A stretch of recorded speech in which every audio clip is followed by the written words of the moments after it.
आप सभी का स्वागत है आज की इस वीडियो में, जिसमें हम अपने पेशेंट्स की ट्रांसफॉर्मेशन जर्नीज दिखाएंगे। तो ये हैं हमारे पहले पेशेंट। तो आइए जानते हैं इनकी ट्रांसफॉर्मेशन जर्नी। क्या आपका भी हेयर लॉस अर्ली 20s में स्टार्ट हुआ था और आपने उसे इग्नोर कर दिया, यह सोचकर कि शायद ये नॉर्मल है? हमारे पेशेंट के साथ भी कुछ ऐसा ही हुआ। शुरुआत में उन्होंने अपने हेयर लॉस पर ज्यादा ध्यान नहीं दिया, लेकिन धीरे धीरे सिर्फ कुछ ही सालों में उनका hair loss diffuse grade 5A baldness तक प्रोग्रेस कर गया। इस बॉल्डनेस पैटर्न की वजह से उनके लिए अपने बालों को स्टाइल करना मुश्किल हो गया था। हेयरलाइन टेक्निकली रिसीड नहीं हुई थी, लेकिन डेंसिटी कम होने की वजह से उनका फेस प्रॉपर फ्रेमिंग लूज कर चुका था। फ्रंटल एरिया और मिड स्कैल्प में थिनिंग क्लियरली विजिबल थी और हेयरलाइन से लेकर कंप्लीट मिड स्कैल्प तक एक डिफ्यूज थिनिंग का पैटर्न डेवलप हो गया था। डोनर एरिया उनका एवरेज कंडीशन में था, बट वहां पर काफी हेल्थी फॉलिकल्स अवेलेबल थे जो ट्रांसप्लांट के लिए यूज किए जा सकते थे। अगर आप भी एडवांस स्टेज ऑफ बॉल्डनेस या फिर हेयर लॉस से परेशान हैं, तो आज ही हमारे एक्सपर्ट्स के साथ कंसल्टेशन बुक करें या फिर दिए गए नंबर पे अपने स्कैल्प की पिक्चर्स शेयर करें। अब चलिए पेशेंट से जानते हैं कि उन्होंने बॉल्डनेस की वजह से कौन से चैलेंजेस फेस किए और अपने हेयर ट्रांसप्लांट के लिए QHT क्लिनिक पर ही क्यों ट्रस्ट किया। Hello, my self Vivek Singh Negi and मेरी जो एज है वो 26 ईयर्स है और काफ़ी समय से मेरा हेयर फॉल हो रहा था, तो मैंने डिसाइड किया कि ट्रांसप्लांट यूज़ किया जाए। और मेरे काफ़ी रिसर्च के बाद मुझे लगा कि QHT इसके लिए बेस्ट होगा। आज मेरा फर्स्ट डे यहाँ पर है QHT में, QHT क्लिनिक हरिद्वार। और जो ये हेयर फॉल हो रहा था, ये मेरा काफ़ी इसको लंबा समय हो गया है, लगभग 3 to 4 ईयर्स हो गया है। एक्चुअली ये सबसे पहले मेरे को नोटिस में आया जब मैं अपना मास्टर्स डिग्री कर रहा था, और उस वक्त मैंने देखा कि काफ़ी हेयर फॉल हो रहा है। और उससे पहले की जो मेरे एक खुद की नज़रों में एक जो इमेज थी वो काफ़ी अच्छे लॉन्ग हेयर्स की रहते थे मेरे, तो फिर वहाँ पर काफ़ी हेयर फॉल स्टार्ट हुआ। फिर उस वक्त मैंने थोड़ा इसको नज़रअंदाज कर दिया कि कोई नहीं, इतना तो होता है, बट वो कंटिन्यू रहा। फिर भी वो लगातार और एक्सट्रीम लेवल तक चले गया एक तरीके से। तो फिर उसके बाद मैंने काफ़ी रिसर्च वगैरह करी, तो किसी ने मुझे सजेस्ट किया कि मिनॉक्सिडिल यूज़ किया जाए, तो मैंने मिनॉक्सिडिल भी लगाया। बट उसमें क्या था ना कि आप मिनॉक्सिडिल तो लगा लेंगे, बट उसके जैसे आप उसको छोड़ेंगे और वो वापस हेयर आपके फॉल होने लगेंगे, हेयर फॉल वापस होने लगेगा। तो मिनॉक्सिडिल में भी एक तरीका हो सकता है, बट इनर रूट अंदर से क्या प्रोसीजर है, स्कैल्प की कंडीशन क्या है, उसका मुझे कोई आइडिया नहीं था और आगे क्या करना है और उसका भी मुझे कुछ पता नहीं चल पा रहा था। फिर मैंने QHD, मेरे एक फ्रेंड ने QHD से कराया था, तो उसने मुझे रेफ़र किया कि विवेक तुम्हें QHD जाना चाहिए और वहाँ पे काफ़ी अच्छी सर्विस है हेयर ट्रांसप्लांट की। तो मुझे थोड़ा पहले स्टार्टिंग में इनिशियल डेज में डर भी था कि एक सर्जरी या ट्रांसप्लांट थोड़ा कहीं हार्मफुल हो बॉडी के लिए या ओवरऑल कुछ हो सकता है। बट जैसे QHT में फिर मैंने बात करी यहाँ से डॉक्टर्स थे, तो काफ़ी अच्छा उन्होंने मुझे गाइड किया एंड नाउ मैं अब इस प्रोसेस के लिए रेडी हूँ और आज मैं यहाँ पर QHT में हूँ। अभी जो हेयर ट्रांसप्लांट का मैंने डिसीजन लिया है, उसका मेन रीज़न ये था कि एक तो मेरी जो अपनी खुद की नज़रों में एक इमेज रही है वो काफ़ी मुझे खुद अच्छा नहीं लगता कि हेयर थिनिंग हो रही है या हेयर अब कम होते जा रहे हैं, तो थोड़ा कॉन्फिडेंस में ये मेरे को लगता है कहीं ना कहीं इम्पैक्ट डालता है। मे भी हर किसी के ऊपर डिपेंड करता है, बट मैं अपनी बात बताऊं तो मेरे को लगता है कि कॉन्फिडेंस में इससे कमी आती है। और मैं जैसे अपनी जॉब जब करता था, तो ड्यूरिंग माय जॉब मुझे लगता था कि यार थोड़ा इसके वजह से कहीं कोई मुझे जज करेगा, ऐसा मुझे लगता था। तो बट अब जो भी है, फिर मैंने डिसीजन लिया कि अब हेयर ट्रांसप्लांट के साथ जाना चाहिए। अभी जैसे मैं जब भी मॉर्निंग में ऑफिस के लिए तैयार होता था, तो मुझे लगता था कि यार काफ़ी स्कल्प नज़र आ रहा है खाली खाली, तो मैं उसको कवर करने की कोशिश भी करता था, या फिर थोड़ा कॉन्फिडेंस ओवरऑल मेरा लूज़ होता जा रहा था डे बाय डे। जैसे जैसे हेयर फॉल्स मेरा बढ़ता जा रहा था, वैसे ही मेरा कॉन्फिडेंस साथ लो हो रहा था।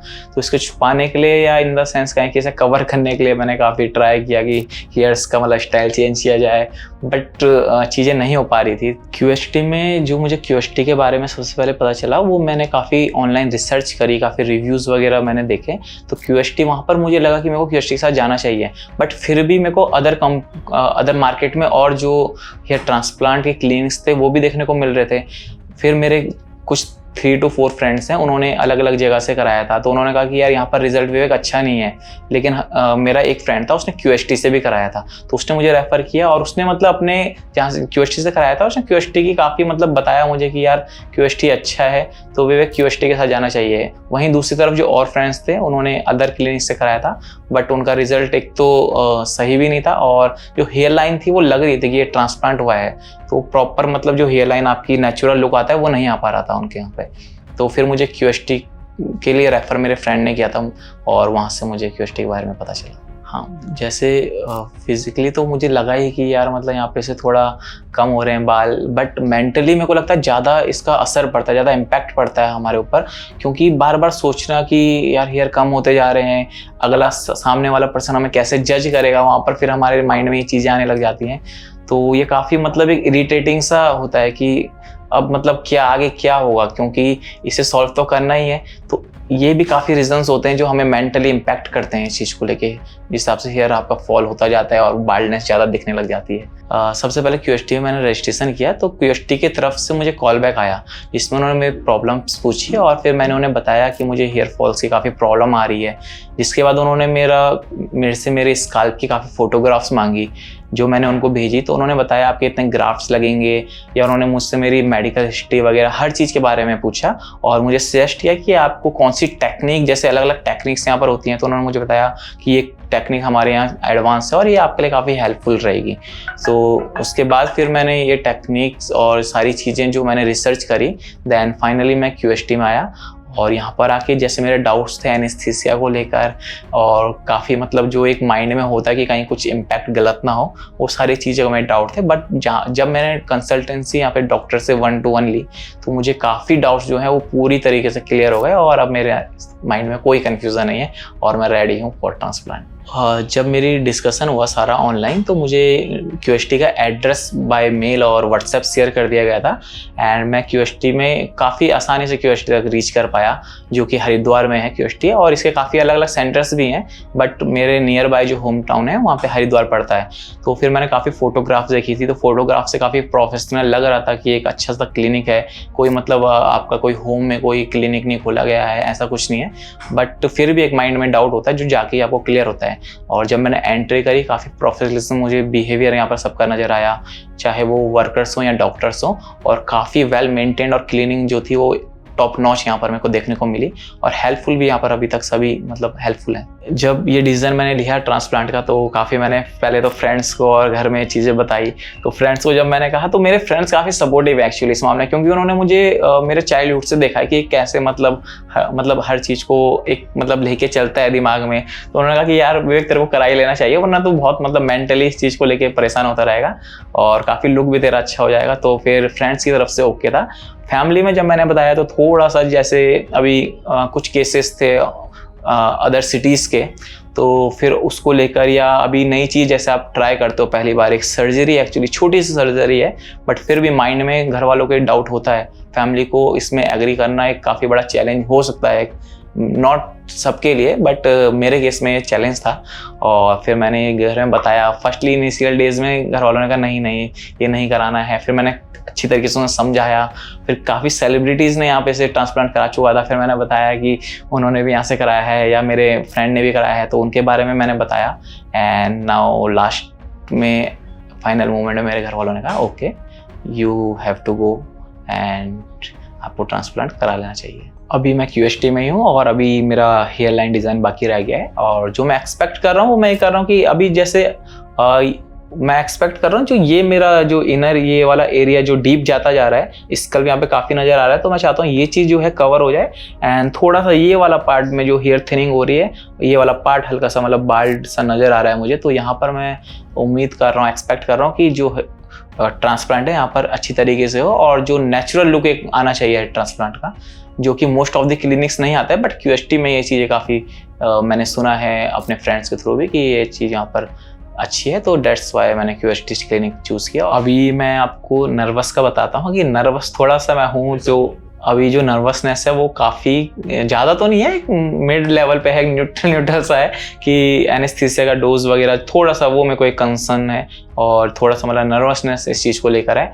बट जो उससे ज़्यादा एक्साइटमेंट है वो मुझे है कि हेयर लाइन कैसे ड्रॉ होगी और इन फ्यूचर जो लुक आएगा वो कैसा आएगा, उसको लेकर मैं काफ़ी एक्साइटेड हूँ। ओके, अब मुझे जैसे डॉक्टर की तरफ से बुलाया जा रहा है और अभी मेरी हेयर लाइन जो है वो डिज़ाइन होने वाली है और जो एक्सपेक्ट किया है मे बी वही होगा। और इसके बाद मैं आपसे फिर मिलूंगा जब आफ्टर माय सर्जरी। सो अभी के लिए मैं चलता हूँ अपनी हेयर लाइन ड्रॉ कराने। Thank you. स्कैल्प एनालिसिस करने के बाद हमारे एक्सपर्ट्स ने पेशेंट के हेड को शेव किया और स्कैल्प को अच्छे से क्लीन किया। उसके बाद पेशेंट की हेयरलाइन डिजाइन हुई जिसमें पीक पॉइंट सेम पोजीशन पे मार्क किया गया था और हेयरलाइन को पेशेंट की फेशियल सिमेट्री के अकॉर्डिंग कंप्लीट किया। हेयरलाइन के साथ रिमेनिंग अफेक्टेड एरिया को भी आउटलाइन किया। यह मार्किंग्स सर्जरी के टाइम पर एज अ गाइड यूज होती है। हेयरलाइन डिजाइन कंप्लीट होने के बाद पेशेंट की सर्जरी स्टार्ट हुई जिसे कंप्लीट होने में 10 से 12 घंटे का टाइम लगा, जिसके बाद पेशेंट ने अपना एक्सपीरियंस हमारे साथ शेयर किया। चलिए जानते हैं पेशेंट के सर्जरी एक्सपीरियंस के बारे में और यह भी कि उन्होंने अपने हेयर ट्रांसप्लांट के लिए कौन सी टेक्निक चूज करी थी। हेलो फ्रेंड, माई सेल्फ विवेक। और जैसा कि आज मेरा दूसरा दिन QHT में है और आज मेरा ट्रांसप्लांट का डे था और मेरे को टोटल आप देख सकते हैं 4000 के करीब ग्राफ्ट लगे हैं। कुछ ग्राफ्ट इधर से कुछ इधर हैं और कुछ एक क्राउन एरिया में है। और जो मैं बताना चाहूँगा कि जो ट्रांसप्लांट का समय था वो कम से कम 5 से 6 घंटे था, लेकिन इस प्रोसेस काफ़ी स्मूथ था। मतलब जैसे मैंने काफ़ी सुना है काफ़ी पेन होता है या मन में घबराहट होती है, ऐसा मुझे तो कुछ भी नहीं लगा। एक मतलब चींटी काटने जितना दर्द हुआ होगा एक समय पे, बाकी उसके अलावा कुछ पता ही नहीं चला क्या हो रहा है। और जैसे ही मैं OT में घुसा मुझे वहाँ पर लगा ही नहीं कि OT है। मतलब ऐसा लग रहा था कि मैं कहीं पर मतलब एक रिलैक्स प्लेस में बैठा हूँ, अच्छा सा एक प्यारा सा म्यूजिक बज रहा है और कब 5 से 6 घंटे लगे मुझे कुछ भी पता नहीं चला। और पूरा ओवरऑल प्रोसेस जो है बहुत स्मूथली हुआ है और अभी रिजल्ट अभी आपके सामने है और बाकी अभी देखते हैं 5-6 महीने बाद और आगे क्या रिजल्ट इसका फाइनली आता है। जैसे कि आपको पता होगा कि अलग अलग टाइपिंग टेक्निक्स होती हैं, जो अलग अलग मेथड होते हैं ग्राफ्ट्स लगाने के, बट यहाँ पर QHT में जो है एडवांस टेक्निक यूज हो रही है जिसे हम QHT बोलते हैं। यहाँ पर सेम टाइम में ग्राफ्ट एक्सट्रैक्शन और इम्प्लांटेशन होते हैं जिसमें कि कुछ टाइम भी एक तो आपका बचता है, बाकी जो फॉलिकल्स हमारे जो ग्राफ्ट्स हैं इनमें कम से कम डैमेज होने का चांस रहता है। अप्रॉक्स आप ये मानिए 95 to 100% के बीच इसमें सक्सेस है जो ग्राफ्ट खराब होने नहीं देता है हमारे। तो ये बेस्ट सर्विस मुझे और बेस्ट टेक्निक मुझे यहाँ पर लगी है। Dates why I choose QHT clinic Haridwar. जैसा कि जब सर्जरी OT में मैं गया, जैसा मैंने सोचा था उससे काफ़ी अच्छी सर्विसेज उन्होंने प्रोवाइड की है। जैसे टाइम टाइम में अगर मुझे कहीं पे ब्रेक चाहिए या मुझे कहीं पर अभी ब्रेकफास्ट की नीड है या जो भी है ओवरऑल वॉशरूम जाने से लेके क्लोथिंग से लेके जो भी नीड है वो उस चीज़ें मेरी काफ़ी हेल्प कर रहे थे और उसे तुरंत विद इन अ मिनट मुझे प्रोवाइड करा रहे थे। तो ये चीज़ मुझे यहाँ पर काफ़ी अच्छी लगी है और काफ़ी रिलैक्सफुल लगा यहाँ पर। जैसा कि पहले अभी आफ्टर माई ट्रांसप्लांटेशन मैं देख रहा था कि काफ़ी ये जो डीप एरिया जा रहा है और क्राउन एरिया भी थोड़ा हल्का सा बाल्ड था, बट अभी आफ्टर ट्रांसप्लांटेशन आप भी देख सकते हैं कि ये वाला एरिया पूरा कवर हो गया है और क्राउन एरिया भी काफ़ी ज़्यादा कवर हो गया है। जैसे ट्रांसप्लांटेशन कंप्लीट हुआ, जो हेड यहाँ पे डॉक्टर थे वो मेरे पास आए। उन्होंने मुझे काफ़ी डिटेल्स में मेडिसिन के बारे में बताया, कैसे आपको इसका इनटेक करना है और कितने समय तक करना है और कैसे आपको अपने स्कल्प की टोटल टेक केयर करना है जिससे इन फ्यूचर कोई भी प्रॉब्लम ना आ पाए, जो कि मुझे काफ़ी मतलब अच्छा लगा, हेल्पफुल लगा। और वहाँ पर उन्होंने ये भी बोला है कि अगर अभी कभी आप इन फ्यूचर आपको कोई दिक्कत आती है, आप भूल जाते हैं कोई चीज़, आप हमें कॉल करके बिल्कुल पूछ सकते हैं। और साथ में QHT क्लिनिक की ये सर्विस भी अच्छी लगी मुझे कि वो बार बार कॉल करके आपसे अपडेट लेते रहते हैं। अभी जैसे कि सब कुछ यहाँ पर ट्रांसप्लांटेशन कंप्लीट हो चुका है और मेरा जो एक्सपीरियंस रहा है काफ़ी अच्छा रहा है। अगर रेटिंग की बात है तो मैं 5 out of 5 देना चाहूँगा।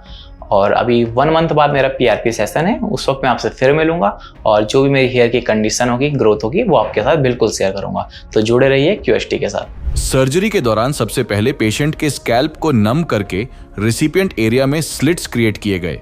हेयर लाइन जोन में स्लिट्स को क्लोज पैकिंग के साथ इरेगुलर पैटर्न को फॉलो करते हुए क्रिएट किया गया था। हेयर लाइन के बियॉन्ड भी स्लिट्स को क्लोजली पैक्ड डिजाइन किया गया, लेकिन जैसे जैसे मिड स्कैल्प और क्राउन की तरफ जा रहे थे स्लिट्स की स्पेसिंग इंक्रीज हो रही थी क्योंकि वहां पर नेटिव फॉलिकल्स अब भी प्रेजेंट थे जो ओवरऑल डेंसिटी को सपोर्ट करेंगे। जिसके बाद QHT टेक्निक को फॉलो करते हुए एक्सट्रैक्शन एंड इम्प्लांटेशन स्टार्ट हुआ, जिसमें हमारे एक्सपर्ट्स ने हेयरलाइन जोन में सिंगल और थिन हेयर फॉलिकल्स इम्प्लांट किए जो नेचुरल लुक क्रिएट कर रहे थे। फ्रंटल एरिया और मिड स्कैल्प में डेंसिटी ऐड करने के लिए डबल और ट्रिपल हेयर फॉलिकल्स इम्प्लांट किए गए थे according to the natural flow of hair. इस केस में टोटल 4000 ग्राफ्ट्स इम्प्लांट किए गए थे, जिन्हें पेशेंट के सेफ डोनर जोन से एक्सट्रैक्ट किया गया था। प्रोसीजर के बाद हमारी टीम 10 से 15 दिन तक डेली पेशेंट का फॉलोअप लेती है, जिसके दौरान पेशेंट ने भी अपने स्कैल्प की पिक्चर्स शेयर करी थी। सर्जरी के अगले ही दिन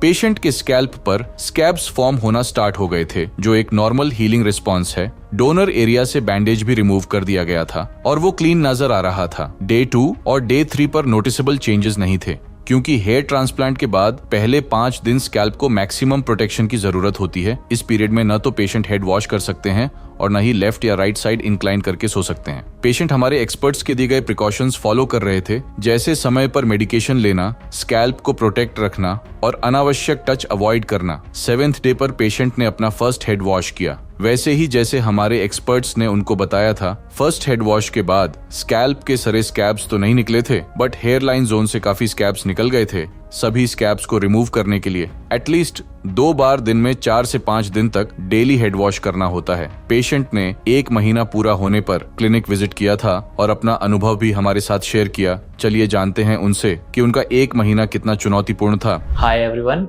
माई सेल्फ विवेक। मेरी एज 26 ईयर्स है और लास्ट मंथ मैंने अपना हेयर ट्रांसप्लांट कंप्लीट कराया था क्यूएसटी क्लिनिक हरिद्वार से, और मेरे हेयर ट्रांसप्लांट को 1 मंथ कंप्लीट हो चुका है। और जैसे कि 1 मंथ कंप्लीट होने के बाद आज हमारा फर्स्ट पीआरपी सेशन है कि लास्ट मंथ हमने हेयर ट्रांसप्लांट यहाँ पे से कंप्लीट कराया था। और जैसे मुझे ऑनलाइन और मेरे फ्रेंड ने रिकमेंड किया था क्यूएसटी क्लिनिक, जैसे और फिर वहाँ पर हमने अपना हेयर ट्रांसप्लांट कंप्लीट कराया था। उस वक्त एक्चुअली मेरा ये एरिया थोड़ा काफ़ी मतलब पीछे के लिए जा रहा था कह सकते हैं, और थोड़ा क्राउन एरिया में हल्की हल्की बाल्डनेस आने स्टार्ट हो गई थी। एक्चुअली हेयर थिनिंग भी काफ़ी हो रही थी। और उसके बाद अभी एक्चुअली शेडिंग फेस है, बट अभी आप फिर भी देख सकते हैं कि काफ़ी मतलब इम्प्रूवमेंट है पहले से। और जब मैंने लास्ट मंथ सर्जरी कराई थी तो सर्जरी का एक्सपीरियंस काफ़ी अच्छा रहा। एक्चुअली डॉक्टर और जो भी फैकल्टी यहाँ पर हैं वो काफ़ी अच्छी हैं और काफ़ी वेल मैनेज्ड और काफ़ी अच्छा उनका तरीका एक्चुअली बात करने का और पेशेंट को समझाने का है। इसके अलावा मेरे को सबसे अच्छी जो चीज़ लगी वो यहाँ पे की हाइजीन लगी। जो क्यूएसटी क्लिनिक हरिद्वार की हाइजीन है वो टॉप नॉच है और अभी तक मुझे कोई भी प्रॉब्लम अभी यहाँ पे फेस करने को नहीं मिली है। जब हमारा हेयर ट्रांसप्लांट कंप्लीट हुआ उसके मेरे को काफ़ी अच्छा मतलब गाइड किया डॉक्टर ने कि आपको पोस्ट केयर में क्या करना है और क्या नहीं करना है। सबसे पहले 7 डेज मुझे अपने डोनर एरिया को प्रोटेक्ट करना था, उसकी हाइजीन काफ़ी अच्छी मेंटेन करनी थी और सलाइन वाटर से मुझे स्प्रे करते रहना था। कभी कभी ऐसा हो रहा था कि मैं कभी मिस भी करूं तो मुझे जो टीम है एक्चुअली कॉलिंग टीम या जो आपकी पोस्ट आफ्टर ट्रांसप्लांट की जो टीम है वो बार बार मुझे अपडेट देती थी। मुझे कॉल भी आते थे और मुझे व्हाट्सएप में बार बार पिन भी होता था कि आपने ये प्रोसेस किया नहीं किया, आपने सलाइन वाटर से स्प्रे किया, आपने मेडिसिन ली नहीं ली, और डेली मुझसे फ़ोटोग्राफ्स मांगे जाते थे जो मुझे काफ़ी अच्छा लगा। और ये एक्चुअली आप कहेंगे कि पोस्ट ट्रांसप्लांट के बाद की जो आफ्टर सर्विस होती है, आफ्टर सेल्स सर्विस, वो यहाँ पे टॉप क्लास है। एक्चुअली हेयर फॉल काफ़ी समय से हो रहा था, अप्रॉक्स 2 to 3 ईयर हो गए थे, 2 से 3 साल हो गए थे। और मैं सोचता था कि कराऊं, बट काफ़ी प्लान को पोस्टपोन करना पड़ता था बिकॉज काफ़ी डर भी था और जैसे हमें चीज़ें पता नहीं होती हैं। बट जब मैंने क्यूएसटी क्लिनिक से कंसल्टेंसी ली तो उन्होंने मुझे काफ़ी अच्छा गाइड किया कि ऐसा कोई मतलब परेशानी की दिक्कत नहीं है। और जिस दिन ट्रांसप्लांट डन हुआ उसके बाद जैसे मैंने पोस्ट जो भी है अपना ये टेक केयर किया है हेड का पूरा, और उसके बाद हल्के हल्के करके मेरे को इम्प्रूव देखने को मिला रिजल्ट। जैसे 7 to 10 डेज मुझे पूरी डेंसिटी नजर आई, पूरी हेयर लाइन काफ़ी से अच्छी नज़र आ रही थी। अभी जब हेयर फॉल हो रहा था तो काफ़ी मतलब दिमाग में रहता था कि मतलब एक अपनी सेल्फ पर्सनैलिटी को कहते हैं कि जो खुद की पर्सनैलिटी है उसमें थोड़ा डाउट आने लग जाता है, आपका कॉन्फिडेंस कम होने लग जाता है। तो वो दिक्कत पहले रहती थी, बट अब ट्रांसप्लांट के बाद क्या है कि अभी वो जो है वो अंदर से कॉन्फिडेंस आ रहा है पहली चीज़। प्लस जैसे अभी कोई देखता है तो उसको पता भी नहीं चलता कि हेयर ट्रांसप्लांट का इतने अच्छे तरीके से हेयर ट्रांसप्लांट हुआ है, और ये कॉन्फिडेंस को बूस्ट करता है जो मेरे केस में है। एक्चुअली जो हेयर ट्रांसप्लांट कंप्लीट होता है उसके 10 to 30 डेज के बीच, या किसी का आगे भी हो सकता है, बट मोस्टली 10 to 30 डेज के बीच आपका शेडिंग फेज आता है जिसमें आपके ट्रांसप्लांटेड हेयर की रूट सेफ होती है और ट्रांसप्लांट हेयर गिरने लगते हैं, और उसको सॉफ्ट लॉस भी बोलते हैं आई थिंक। तो पहले मुझे इस चीज़ के बारे में पता नहीं था, बट जब मैं ट्रांसप्लांट करवा रहा था तो डॉक्टर ने मुझे उस समय बता दिया था, जिससे मैं मेंटली प्रिपेयर था। और मुझे जब हुआ अभी शेडिंग फेज तो मतलब मुझे पता था कि कोई दिक्कत नहीं है और मैं रिलैक्स था, चिल था एकदम। तो अभी शेडिंग फेज चल रहा है एंड रिजल्ट का मैं वेट कर रहा हूँ। एक्चुअली जब ट्रांसप्लांट के बाद मैं होम गया, फर्स्ट घर गया एक्चुअली, तो रिएक्शन जो था वो था कि मतलब ये क्या हुआ, कैसा है। तो मैंने उनको समझाया कि ऐसा कुछ नहीं है, हफ्ते में सब नॉर्मल हो जाएगा। और वो जब नॉर्मल हुआ तो सब मतलब थे कि हाँ रिजल्ट सक्सेसफुल है। तो वो उनको भी मतलब था कि जैसा हम सोचते थे, जो हमारी सोच थी कि कुछ हो जाएगा, ये हो जाएगा, वो कुछ नहीं होता, एक मिथ होता है एक्चुअली। और प्लस जैसे मेरे फ्रेंड्स थे, उन्होंने देखा तो कितनों को तो पता ही नहीं चल पा रहा था कि हेयर ट्रांसप्लांट भी हुआ है। उनको लग रहा था कि बाल आ रहे हैं, तो वो पूछ रहे थे कि कैसे आ रहे हैं। तो फिर मैंने बताया कि ये ट्रांसप्लांट है एक्चुअली। सो उन्होंने कहा काफ़ी मतलब अच्छी तरीके से एकदम मतलब सही से हुआ है, जो पता नहीं चल पा रहा है कि ट्रांसप्लांट भी वो कराया है। एक्चुअली जब हेयर ट्रांसप्लांट नहीं कराया था तो काफ़ी रिसर्च इंसान करता है, जो मेरे केस में मैंने करी। उसमें जैसे जिन्होंने कराया है, एक दो मेरे फ्रेंड थे जिन्होंने QST से भी कराया था, तो उन्होंने बताया था कि कोई पेनफुल नहीं है, जैसा मिथ लोगों के दिमाग में चलता है। जैसे हम अदर चीज़ों को, कोई डॉक्टर की टैटूज जो हम कराते हैं, वटएवर जो भी है, उसको लेकर जैसा मिथ होता है, सेम मिथ हेयर ट्रांसप्लांट को लेकर था। बट जैसे मैंने उनसे पूछा तो सबने बताया कि ऐसा कुछ नहीं है। और जब हेयर ट्रांसप्लांट मैंने कराया तो मुझे उसमें बिल्कुल भी पेन फील नहीं हुआ, बिल्कुल भी नहीं। एक्चुअली जो पेन आपको हल्का सा होता है वो हेयर ट्रांसप्लांट के दौरान उस वक्त होता है जब आपको एनेस्थीसिया दिया जाता है। वो भी इतना हल्का पेन होता है कि एक चींटी काटने जितना आप समझिए। उसके अलावा पूरी प्रोसेस में अभी 1 महीना हो चुका है, कोई पेन नहीं है, कोई स्वेलिंग नहीं है, कुछ नहीं है, अभी तक नॉर्मल है। डेली एक्टिविटी, जो लाइफ की डेली एक्टिविटीज़ होती हैं, उनमें मैं अभी इन्वॉल्व हल्के हल्के हो रहा हूँ। और बाकी नॉर्मल लाइफ चल रही है, ऐसा कुछ पता ही नहीं था कि पता ही नहीं चल रहा है कि हेयर ट्रांसप्लांट भी कराया है एक्चुअली। अभी जैसे कि यहाँ पर मैंने इस एरिया में और यहाँ पर थोड़ा बहुत इस क्राउन एरिया में ट्रांसप्लांट कराया था, जैसे कि आप देख सकते हैं। और अभी यहाँ पे शेडिंग फेस चल रहा है, तो थोड़ा मे भी अभी आपको थोड़ा लाइट यहाँ पे लग रहा हो कि हल्का हल्का दिख रहा हो स्काल्प। बट ये 2 to 3 मंथ का प्रोसेस है। उसके बाद वापस से हेयर वापस आने लग जाते हैं, हेयर गेन होने लग जाता है। और यहाँ पर से एक्चुअली एक्सट्रैक्ट किए थे मेरे हेयर्स। ये डोनर एरिया था और ये पूरी तरीके से एक्चुअली हील हो चुका है, मतलब बिल्कुल पता भी नहीं चल रहा है कि यहाँ से कुछ हेयर एक्चुअली एक्सट्रैक्ट किए गए थे और यहाँ पर इम्प्लांट किया गया था उन्हें। तो काफ़ी अच्छा है अभी तक। और जैसे आज मेरा फर्स्ट PRP था, सबसे पहले PRP के लिए मुझे खुद से डॉक्टर का व्हाट्सएप पे मुझे बता दिया गया था कि आपका PRP आप बुक कर लीजिए। PRP मैंने बुक करा जो फ्री ऑफ कॉस्ट था। और आज मैं PRP के लिए आया बिना किसी परेशानी के। मेरा फर्स्ट PRP डन हो चुका है। जैसे मेरे को था क्या पता PRP में पेन हो, बट कोई पेन नहीं होता है। और काफ़ी मतलब मानिए 20 से 25 मिनट का पूरा प्रोसेस है। और काफ़ी मतलब बिना किसी परेशानी के, बिना कि हेक्टिक लिए हुए ये प्रोसेस कंप्लीट हो गया है। ठीक है। और PRP एक्चुअली सबको कराना मैंडेटरी है, जो क्योंकि हाईली रिकमेंडेड। एक्चुअली क्या होता है, जो आपके नए हेयर ट्रांसप्लांट हुए हैं और जो पुराने हेयर्स भी हैं, ये उनको सपोर्ट करता है। और आपका जो भी ब्लड सर्कुलेशंस है वो पूरे स्काल्प तक पहुंच जाता है, जिससे हमारे स्काल्प की जो हेयर्स है उसकी थिकनेस भी बढ़ती है और वो हेयर फॉल होने की जो प्रॉब्लम है वो काफ़ी कम हो जाती है, या कहें कि बिल्कुल बंद हो जाती है। तो इसलिए PRP मैंडेटरी है और प्लीज़ आप PRP करवाएं। आज जैसे मेरा फर्स्ट PRP कंप्लीट हो चुका है और शेडिंग फेस चल रहा है। अभी मैं 1 मंथ बाद दोबारा आऊँगा और जो भी हेयर ग्रोथ हुई होगी या शेडिंग फेस चल रहा होगा मे बी उस वक्त, तो आपके साथ बिल्कुल शेयर करूँगा। तो थैंक यू QST के साथ जुड़ने के लिए। 1 मंथ कंप्लीट होने पर पेशेंट के स्कैल्प पर मिनिमल शेडिंग विजिबल थी, जो कि हेयर ट्रांसप्लांट के बाद का नॉर्मल फेज है। हेयर ट्रांसप्लांट के फर्स्ट मंथ में फॉलिकल्स शाफ्ट्स को नेचुरली शेड करते हैं ताकि नए बाल स्ट्रॉन्ग रूट्स के साथ ग्रो कर सकें। इस फॉलो अप विजिट पर पेशेंट ने अपनी पहली PRP थेरेपी भी ली। PRP यानी प्लेटलेट रिच प्लाज्मा एक एडवांस सपोर्टिव ट्रीटमेंट है जो ट्रांसप्लांटेड फॉलिकल्स के लिए एक नरिशिंग एनवायरनमेंट क्रिएट करता है। इस थेरेपी में पेशेंट के अपने ब्लड प्लेटलेट्स को कॉन्सेंट्रेट करके स्कैल्प में इंजेक्ट किया जाता है। ये प्लेटलेट्स ग्रोथ फैक्टर्स से रिच होते हैं जो फॉलिकल्स को रिपेयर, रिजुविनेट और एक्सेलरेट करते हैं। इसका रिजल्ट ये होता है कि शेडिंग के बाद जो नए बाल उगते हैं उनकी क्वालिटी बेटर होती है। डोनर एरिया भी 1 महीने में कंप्लीटली हील हो चुका था। सर्जरी के इनिशियल डेज में जो रेडनेस और स्कैबिंग थी वो इस स्टेज तक कंप्लीटली रिजॉल्व हो चुकी थी। अपकमिंग मंथ्स में जैसे जैसे ग्रोथ फेज स्टार्ट होगा, ट्रांसप्लांटेड फॉलिकल्स ग्रेजुअली इमर्ज करेंगे और हेयरलाइन और फ्रंटल डेंसिटी क्लियरली विजिबल होगी। अगर आप हेयर ट्रांसप्लांट करवा चुके हैं और शेडिंग फेज की वजह से आपको लग रहा है कि आपका हेयर ट्रांसप्लांट फेल हो गया है, तो स्ट्रेस मत लीजिए। अपने सवाल हमें कमेंट कीजिए या फिर दिए गए नंबर पे कांटेक्ट कीजिए। हमारे एक्सपर्ट्स आपके सारे डाउट्स क्लियर करेंगे। इसके बाद पेशेंट ने 2 मंथ्स कंप्लीट होने पर क्लिनिक विजिट किया था, जिसमें उनके स्कैल्प पर एक्सपेक्टेड प्रोग्रेस विजिबल थी। इस स्टेज तक लगभग 70% ट्रांसप्लांटेड फॉलिकल्स शेड हो चुके थे। यह शेडिंग प्रोसेस बिल्कुल नेचुरल है और हेयर ट्रांसप्लांट के एक इम्पॉर्टेंट हीलिंग फेज का पार्ट है। शेडिंग को देखकर पेशेंट्स कभी कभी एंग्शियस हो जाते हैं, लेकिन इस फेज में सिर्फ हेयर शाफ्ट्स शेड होते हैं। फॉलिकल्स स्कैल्प के अंदर सेफ रहते हैं और नेक्स्ट कुछ मंथ्स में हेयर ग्रोथ फेज में एंटर करते हैं। सेकेंड मंथ विजिट पर पेशेंट ने अपनी सेकेंड PRP थेरेपी भी ली, जो ट्रांसप्लांटेड फॉलिकल्स के लिए एक बूस्टर का काम करती है। रेगुलर PRP सेशन से हेयर शाफ्ट्स की थिकनेस, टेक्सचर और ओवरऑल डेंसिटी में नोटिसेबल इंप्रूवमेंट आता है। Overall second month is a patients demanding phase. ये अभी सिर्फ 2 महीने की प्रोग्रेस है।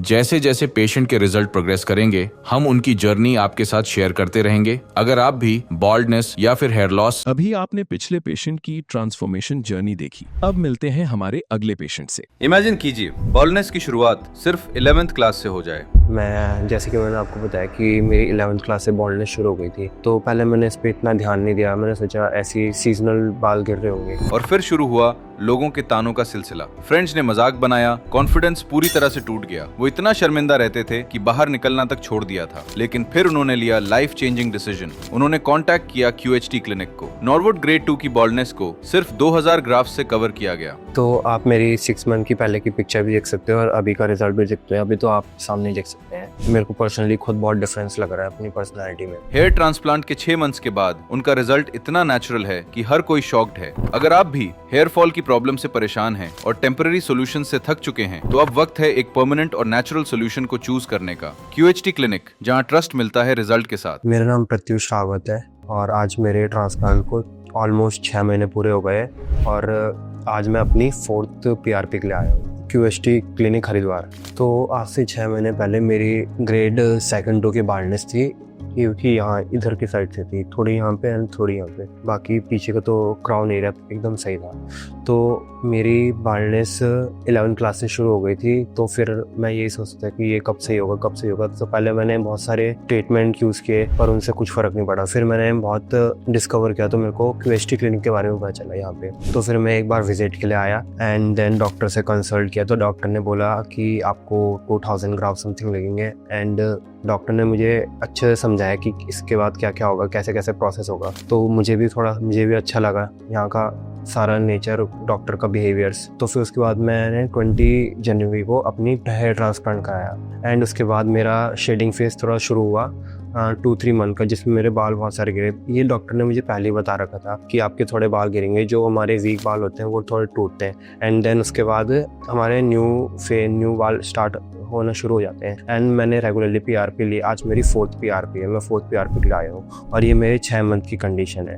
बाकी डाइट पे मैं जो डॉक्टर ने बोला था मैं सब लेता हूँ एंड मेडिसिन भी रेगुलर ले रहा हूँ। 6-8 मंथ तक बोली डॉक्टर ने एंड बाकी खाना खुना भी एकदम अच्छा है। ट्रांसप्लांट से पहले मैं जैसे कि मैंने आपको बताया कि मेरी 11th क्लास से बॉल्डनेस शुरू हो गई थी, तो पहले मैंने इस पर इतना ध्यान नहीं दिया। मैंने सोचा ऐसी सीजनल बाल गिर रहे होंगे एंड जब मैंने थोड़ा थोड़ा धीरे करके नोटिस किया कि मेरी हेयर लाइन रिसीड हो रही है, तो मेरे को थोड़ी टेंशन लगी कि ये इतनी उम्र में क्यों हो रहा है। एंड फिर मेरे दोस्त भी नोटिस करते थे कि तेरे बाल थोड़े कम हो रहे हैं, धीरे धीरे हल्के हो रहे हैं। तो फिर उसी वजह से मैं थोड़ा शाइनेस भी फील करने लग गया था अपने दोस्तों के साथ बाहर जाने में। फिर उसके बाद मैं मेंटली भी थोड़ा डिप्रेस हो गया था, जिसकी वजह से मैं अपने काम में फोकस नहीं कर पा रहा था। एंड फिर मैंने फाइनली सोचा कि मैं ट्रांसप्लांट कराऊं एंड देन आफ्टर ट्रांसप्लांट की कंडीशन ये है कि अब मैं अपने काम में पूरा फोकस रहता हूँ। अब जैसे कोई मेरे को मिलता है, मेरे दोस्त वगैरह जो मेरे को पहले मिलते थे, तो वो भी प्रेस कर दें कि तेरे बाल अच्छे आ गए हैं। तो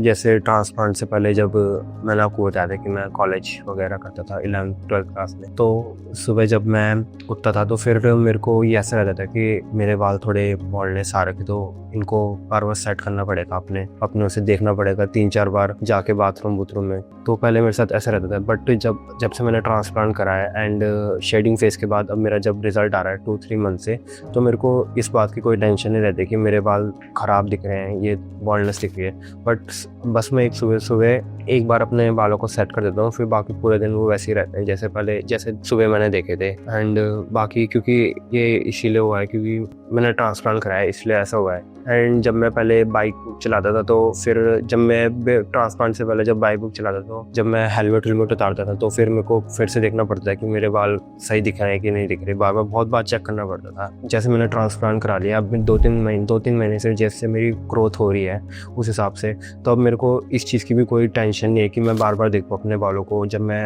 हेलमेट निकाल रहा हूँ अपना। बस एक बार थोड़ा हाथ मार लेता हूँ, हाथ फेर लेता हूँ अपने बालों में, तो वो अपने आप सही रहते हैं। से कोई दिक्कत नहीं होती। जैसे बहुत लोग सोचते हैं कि ट्रांसप्लांट कराने से हमारे सर में बहुत दर्द रहेगा, सर्जरी नहीं करानी चाहिए, ऐसे वैसे सोचते हैं, बट ऐसा कुछ है नहीं। ये बहुत नॉर्मल प्रोसेस है। एक छोटी सी सर्जरी होती है, 1 दिन में पूरी हो जाती है। आप ऐसे ही सोचते रहोगे तो फिर आपको बॉल्डनेस का सामना ही करना पड़ेगा और कुछ नहीं हो सकता। आप ऐसी फील करोगे, शाइनेस फील करोगे सबके सामने। एंड अगर आपको ट्रांसप्लांट कराना है तो आप QST क्लिनिक हरिद्वार या दिल्ली में से किसी में भी जा सकते हैं। आप यहाँ के डॉक्टर्स जो हैं बहुत अच्छे हैं, समझते हैं सबको, एंड आप कंसल्ट करने के लिए यहाँ कॉल भी कर सकते हैं। वो आपको सारे प्रोसीजर्स अच्छे से समझा देंगे, सारी चीज़ें बता देंगे, कैसे कैसे कब कब क्या प्रोसेस होगा।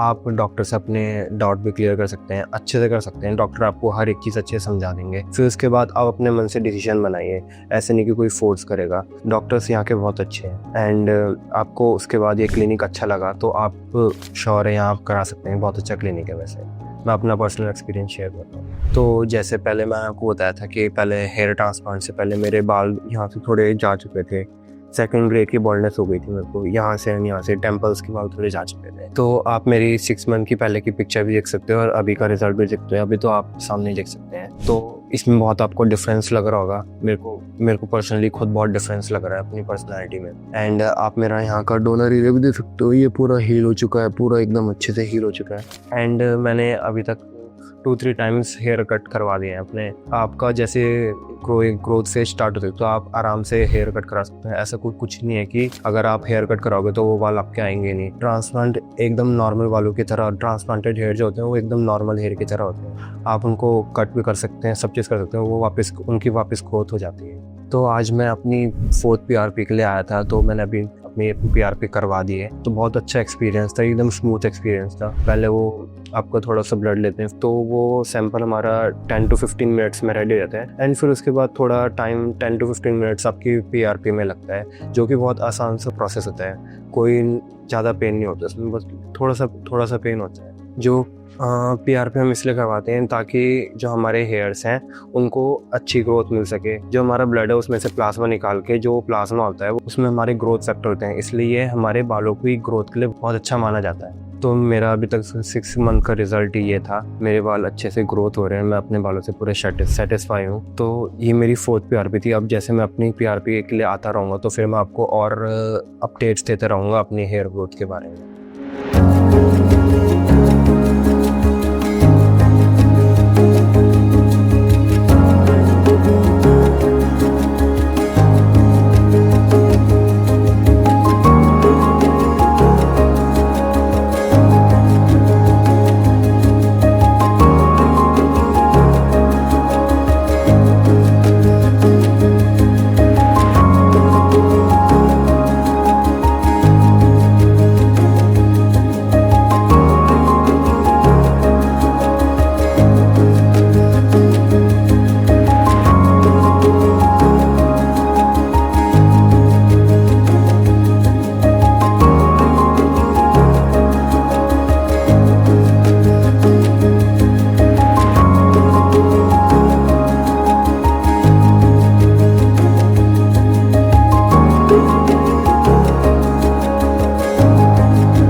हेलो फ्रेंड्स, अगर आपने अभी तक हमारे चैनल को सब्सक्राइब नहीं किया है तो प्लीज इस वीडियो को लाइक कीजिए, शेयर कीजिए और हमारे चैनल को सब्सक्राइब कीजिए। और ध्यान रहे बेल आइकन दबाना ना भूलें और हमारी हर वीडियो का अपडेट आपको समय समय पर मिलता रहेगा।